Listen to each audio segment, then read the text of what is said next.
తనపై అనుమానం పెంచుకున్నాడనే కారణంతోనే రవిని అతని రెండో భార్య, కుమారుడు మరో నలుగురితో కలిసి పథకం ప్రకారం హత్య చేశారని భూపాలపల్లి డీఎస్పీ సంపత్రావు తెలిపారు. బుధవారం రేగొండ పోలీస్ స్టేషన్లో డీఎస్పీ సంపత్రావు మీడియా సమావేశం ఏర్పాటు చేశారు. కొంపల్లి గ్రామానికి చెందిన రవి ఈ నెల 10న రేగొండ మండలంలోని పాండవులగుట్టలో హత్య చేయబడ్డాడు. మృతుని మొదటి భార్య ఫిర్యాదు మేరకు పోలీసులు కేసు నమోదు చేసుకుని దర్యాప్తు ప్రారంభించారు. మృతుని రెండో భార్య, ఆమె కొడుకు, మరో నలుగురు కలిసి ఈ హత్య చేసినట్లు పోలీసులు గుర్తించారు. నిందితుల నుంచి హత్యకు ఉపయోగించిన కారును, కొంత నగదును స్వాధీనం చేసుకున్నట్లు తెలిపారు. రవి తన రెండో భార్య మీద అనుమానం పెంచుకోవడంతోనే రెండవ భార్య తన కుమారునితో కలిసి రవిని హత్య చేసినట్లు పోలీసులు తెలిపారు. ఈ నెల 10వ తారీఖు నాడు మన పాండవలగుట్ట దగ్గర ఈ పర్ష రవి అనే వ్యక్తి, మన కొంపెల్లికి చెందిన వ్యక్తి హత్య గావించబడ్డాడు. అందులో వారి మొదటి భార్య, ఈ పర్ష రవికి రెండవ భార్య ద్వారా పుట్టిన సంతానం మీద అనుమానం ఉన్నట్టు మరి కొంతమంది మీద అనుమానం దరఖాస్తు ఇవ్వబడ్డది. అందులో భాగంగా చిట్యాల సిఐ గారు ఆ కేసును పరిశోధన కొనసాగిస్తున్నాడు.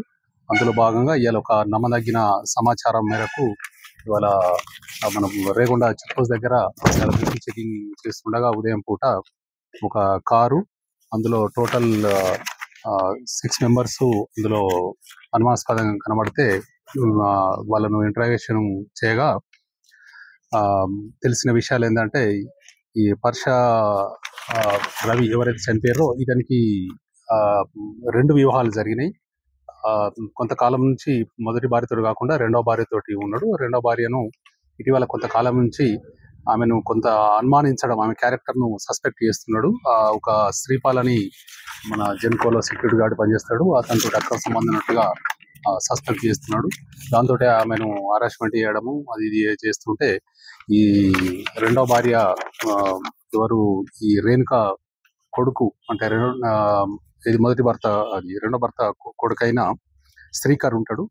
ఈ శ్రీకరును ఈ తర్వాత వీళ్ళ తల్లి రేణుక, తర్వాత ఎవరైతే అనుమానం పడతాడో ఈ శ్రీపాల్, వీళ్ళు ముగ్గురు కలిసి ఎట్టి పరిస్థితుల్లో ఈ పర్ష రవిని చంపాలని నిర్ణయించుకొని దానికి ఏదైతే ఫైనాన్షియల్ గా ఎయిడ్ 1,50,000 వరకు ఈ శ్రీపాలు, కాగిత శ్రీపాలు నేను సపోర్ట్ చేస్తా అని చెప్పి అతను చెప్తే, ఇతను ఎవరైతే ఇతని కొడుకున్నాడు కదా శ్రీకర్ అని చెప్పి, ఆ శ్రీకర్ తనకు పరిచయమైన ఈ బొమ్మకంటి ఉదయ్ చంద్ర అని చెప్పి అతను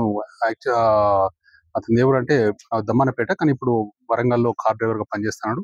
అతను చెప్తే అతను అగ్రి అయ్యాడు. అతను ఏం చేసాడు, బొమ్మకంటి ఉదయ్ చందరు ఈ దమ్మన్నపేట సంబంధించిన పసుల సందీప్, ములుగురి నరేష్, వీళ్ళిద్దరిని కూడా అతను మాట్లాడుకొని ఇట్లా పలాని హత్య చేయాల్సి ఉంటుంది మాట్లాడుకుంటే, వీళ్ళందరినీ కూడా ఈ మన పాతపల్లి శ్రీకర్ చనిపోయిన కొడుకు వీళ్ళందరినీ వీళ్ళ తల్లికును ఈ శ్రీపాల్కు పరిచయం చేస్తే వీళ్ళందరూ కూడా ఒప్పుకున్నారు. ఇందులో భాగంగా ఈ శ్రీపాల్ కూడా అమౌంట్ను ఒక 50,000 రూపాయల వరకు కూడా అమౌంట్ను ట్రాన్స్ఫర్ 25,000 రూపాయలు ట్రాన్స్ఫర్ చేయడం జరిగింది దఫాలుగా ఎవరికి, ఈ ఉదయ్ చందర్కు.